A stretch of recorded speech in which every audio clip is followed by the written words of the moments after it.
నాంపల్లి మండల పరిధిలోని నేవిళ్లగూడెం గ్రామ పంచాయతీలో డ్రైనేజీలు, మురుగు కాలువల్లో చెత్త చెదారం చేరి ఎక్కడ నీరు అక్కడే నిలిచి ఈగలు, దోమలకు ఆవాసంగా మారి ప్రజలు అనారోగ్యాలకు గురవుతున్నా పట్టించుకునే నాదుడే లేడని ప్రజలు సత్య న్యూస్ ద్వారా ఆవేదన వ్యక్తం చేస్తున్నారు. సీసీ రోడ్లు వేశారు కానీ ఇరుపక్కల మట్టిపోయడం మర్చారు. తద్వారా వాహన చోదకులకు రోడ్డుపై నడిచే వారికి ప్రమాదకరంగా మారిందని, గ్రామంలో వీధి లైట్ల సౌకర్యం లేక రాత్రి వేళలో ప్రజలు తేలు, పాము కట్లకు గురయ్యే ప్రమాదం ఉందని ఆవేదన వ్యక్తం చేస్తున్నారు. నాంపల్లి మండల పరిధిలోని నేవిళ్లగూడెం గ్రామ పంచాయతీలో డ్రైనేజీలు, మురికి కాలువలలో చెత్త చెదారం చేరి ఎక్కడ నీరు అక్కడే నిలిచి ఈగలు, దోమలకు ఆవాసంగా మారి ప్రజలు అనారోగ్యాలకు గురవుతున్నా పట్టించుకునే నాదుడే లేడని ప్రజలు సత్య న్యూస్ ద్వారా ఆవేదన వ్యక్తం చేస్తున్నారు. సీసీ రోడ్లు వేశారు కానీ ఇరుపక్కల మట్టిపోయడం మరిచారు. తద్వారా వాహన చోదకులకు రోడ్డుపై నడిచే వారికి ప్రమాదకరంగా మారింది. గ్రామంలో వీధి లైట్ల సౌకర్యం లేక రాత్రి వేళలో ప్రజలు తేలు, పాము కాటుకు గురయ్యే ప్రమాదం ఉందని అంటున్నారు. గ్రామంలో మల్టీపర్పస్ వర్కర్లు ఉన్నప్పటికీ గ్రామ పంచాయతీ గదికి తాళం వేసి కనపడుతుంది. పంచాయతీ కార్యదర్శి చుట్టపు చూపుగా వచ్చి వెళ్తుంటారని, ఎప్పుడు వచ్చి ఎప్పుడు తాళం వేస్తారో తెలియదని గ్రామస్తులు తెలుపుతున్నారు. రహదారి పక్కనే డ్రైనేజీ చెత్త చెదారంతో నిండి స్పష్టంగా కళ్లకు కనపడుతున్నా అధికారులు అటువైపు తొంగి చూసిన దాఖలు లేవని, ప్రజలు ఎవరికి మొరపెట్టుకోవాలో తెలియక అనారోగ్యాలతో సతమవుతున్నామని ఆరోపిస్తున్నారు. అసలే వర్షాకాలం డెంగ్యూ, మలేరియా, టైఫాయిడ్ వంటి విషజ్వరాలు ప్రబలి ప్రజలు అనారోగ్యాల బారిన పడుతున్నారు. ఇకనైనా సంబంధిత అధికారులు చొరవ చూపి ప్రజలకు మేలు జరిగే విధంగా శానిటేషన్ చేపించాలని, అనారోగ్యాల బారిన పడకుండా కాపాడాలని ప్రజలు సత్య న్యూస్ ద్వారా కోరుతున్నారు.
పేరు షైనా.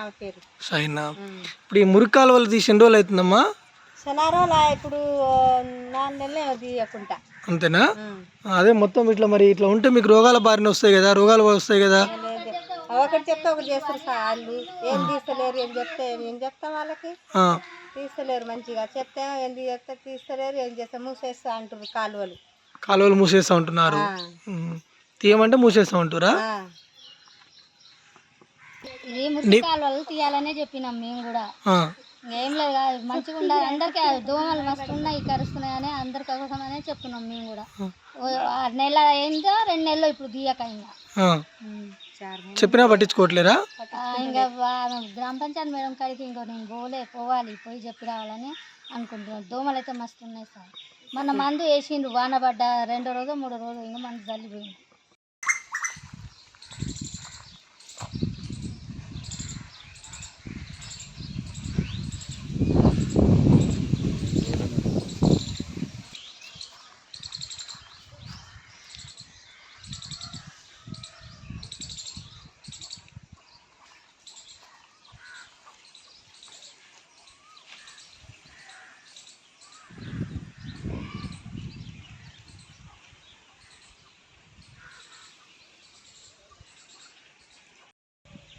ప్రస్తుతం మనము నాంపల్లి మండల పరిధిలో ఉన్నటువంటి నెమిళ్ళగూడెం గ్రామ పంచాయతీలో ఉన్నాము.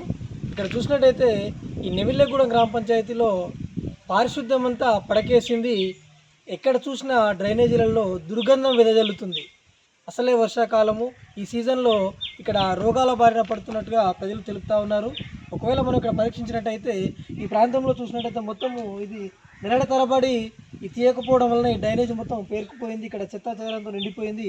ఎక్కడ మురుగునీరు అక్కడే చేరిపోయి ఇక్కడ అన్ని దోమలన్నీ చేరి ఈగల దోమలతోని ప్రజలు అనారోగ్యానికి గురయ్యే అవకాశం ఉంది. కానీ విడ్డూరం ఏంటంటే నిన్ననే ఇక్కడ గురువారం రోజు ప్రజావాణి కార్యక్రమం ఏర్పాటు చేసిరు. ఈ గ్రామ పంచాయతీ నుంచి ఫిర్యాదులు కూడా అందడం లేదని చెప్పి అధికారులు తెలుపుతూ ఉన్నారు. కానీ ఇక్కడ చూస్తేనేమో ఇదంతా సమస్యల వలయంలో పేరుకుపోయి కనబడతా ఉంది నెమిళ్ళగూడెము. ఒకసారి ఈ గ్రామ పంచాయతీని ఉన్నతాధికారులు పరిశీలించి ఈ పర్యవేక్షణలో వాళ్ళకి ఏమైనా కనబడితే చూసి వెంటనే ఈ లోపాలను సరిదిద్ది ప్రజలకు మేలు కలిగే విధంగా మౌలిక వసతులు అందించాలని సత్య న్యూస్ ద్వారా కోరుకుంటున్నాము. ఓ2 స్టూడియో వెంకటేశ్వర్లు, సత్య న్యూస్.